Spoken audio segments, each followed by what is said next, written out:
Jeremy Clarkson, the famously outspoken TV star and host of Clarkson's Farm, has once again stirred the pot, this time over something that might seem small, but clearly drives him absolutely mad: littering.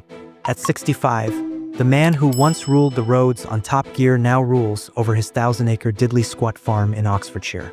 And while he's swapped supercars for tractors, one thing he can't escape is the sight of sweet wrappers, Red Bull cans, and old junk scattered across the countryside he loves.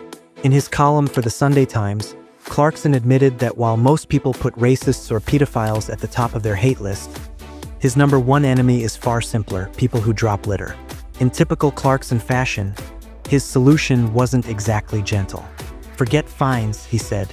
If he had his way, he'd put snipers in trees to take out the offenders on the spot. And as outrageous as that sounds, you can almost hear the frustration behind it.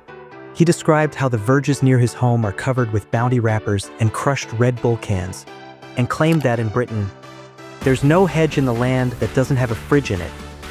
He even finds deflated helium balloons tangled in his woods, and half-jokingly said he'd like to find whoever let them go and hit the back of their hands with a hammer. But beneath the humor and hyperbole, Clarkson had a serious point.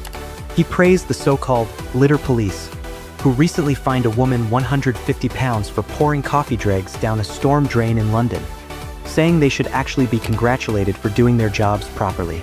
In fact, Clarkson thinks these council enforcement officers are tougher and more effective than the real police, suggesting maybe they should be given proper uniforms and sent to patrol busy streets like Oxford Street. In his words, those phone thieves wouldn't stand a chance. And the truth is, he's not entirely wrong about the problem.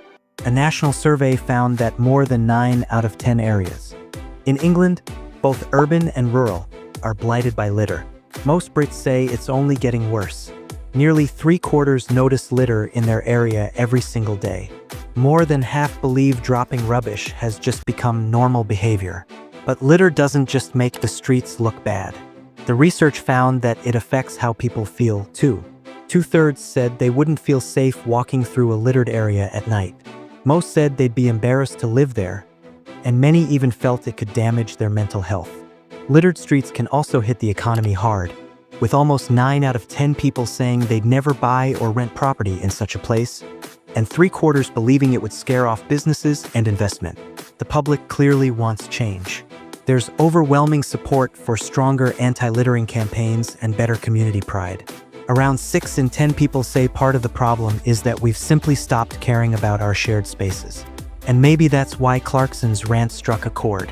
Yes, it's dramatic, extreme, and a little absurd, but it's also a cry of frustration from someone watching the countryside he loves being buried under rubbish. So while putting snipers in trees might not make the government's official litter strategy anytime soon, one thing's for sure: Jeremy Clarkson has once again made us look at an everyday issue in a way only he can. Loud, unfiltered, and impossible to ignore.